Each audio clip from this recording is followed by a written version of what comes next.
Imagine a vast plain, tense with anticipation.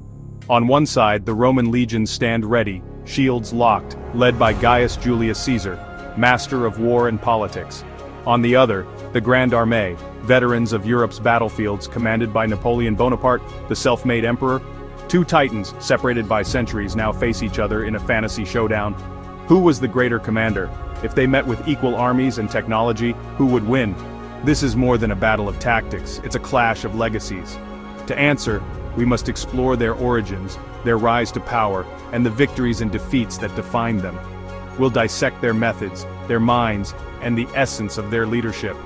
This isn't just a comparison of generals, it's a journey into the hearts of two men who bent history to their will. Their stories shape the world we know. Let's begin the ultimate battle of the ages. Let the clash commence.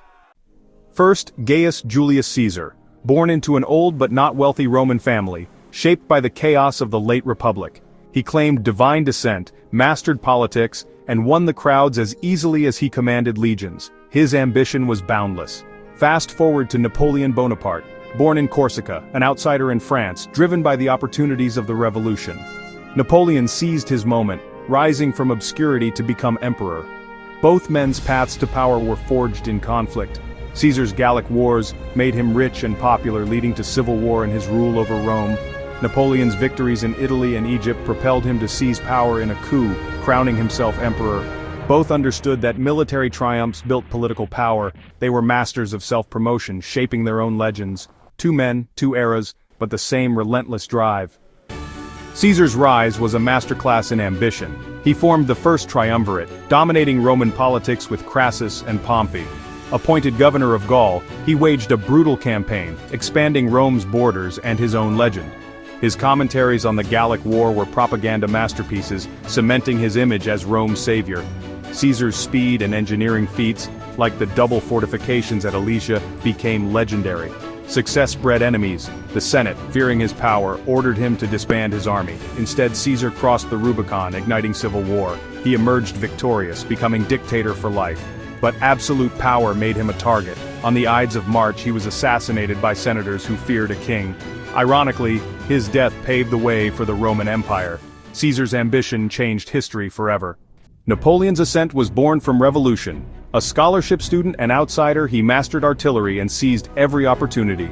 In Italy, he transformed a ragged army into a victorious force, using speed and surprise to defeat larger enemies. His Egyptian campaign, though a military failure, enhanced his legend. Returning to a chaotic France, he staged a coup and became first consul. He reformed laws, stabilized the economy, and defeated France's enemies. In 1804, he crowned himself emperor in a grand ceremony. Napoleon, the Corsican outsider, was now Europe's master. His rise was meteoric, his ambition unbounded. He reshaped France and the continent. But like Caesar, his power would bring both glory and downfall. Napoleon's story is one of relentless drive and transformation.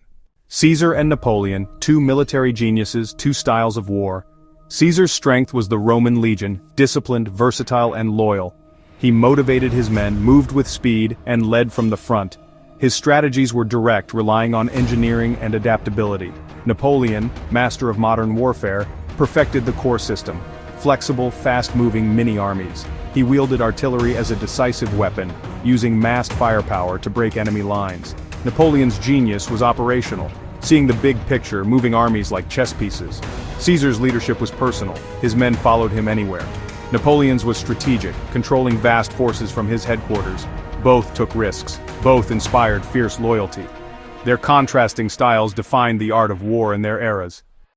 Both men's strengths were inseparable from their flaws.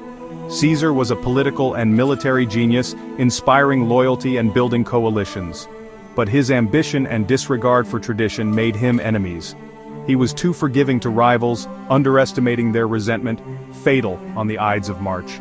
Napoleon's intellect and energy were unmatched. He revolutionized logistics and strategy. He inspired his soldiers and embodied the promise of merit. Yet his ambition became overreach. The Peninsular War and the invasion of Russia drained his strength. He believed himself infallible, refusing to delegate, leading to disaster at Waterloo. Both men's downfalls were written in their relentless pursuit of power. Their flaws were as legendary as their triumphs, Greatness and hubris walked hand in hand. Imagine Caesar and Napoleon on a neutral battlefield, each with 50,000 men and Napoleonic-era technology. Caesar's army, drilled and disciplined, would likely dig in, fortifying their position and waiting for Napoleon's move. He'd use terrain, hold reserves, and look for a moment to counterattack. Napoleon would seize the initiative, probing for weakness with his corps and unleashing massed artillery. His goal: break Caesar's line, then drive cavalry and infantry through the breach. The battle could hinge on a single moment. Would Caesar's discipline hold, or would Napoleon's firepower shatter it?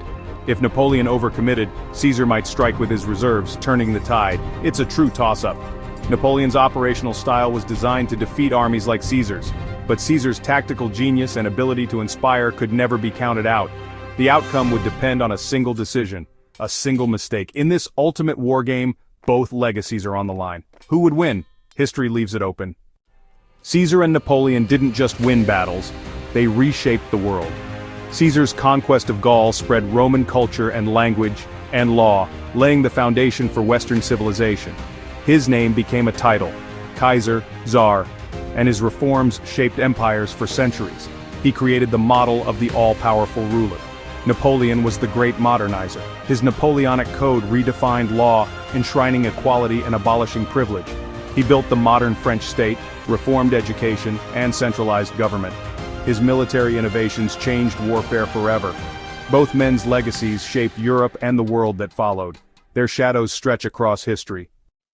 We've seen their triumphs, their flaws, and their impact. Who was greater? Caesar, the patrician who toppled a republic, or Napoleon, the soldier who built an empire? Caesar's versatility and enduring legacy shaped Western civilization. He was a general, politician, and writer. His influence defined absolute power for millennia. Napoleon was the innovator, redrawing Europe and spreading revolutionary ideals. His reforms and military genius shaped the modern world. Both were products and creators of their times. There's no simple answer. Caesar mastered the ancient world, Napoleon forged the modern. Perhaps they are best seen as the peaks of ambition in their eras. The final verdict is yours. Who do you think was the greater? The debate itself is their enduring legacy.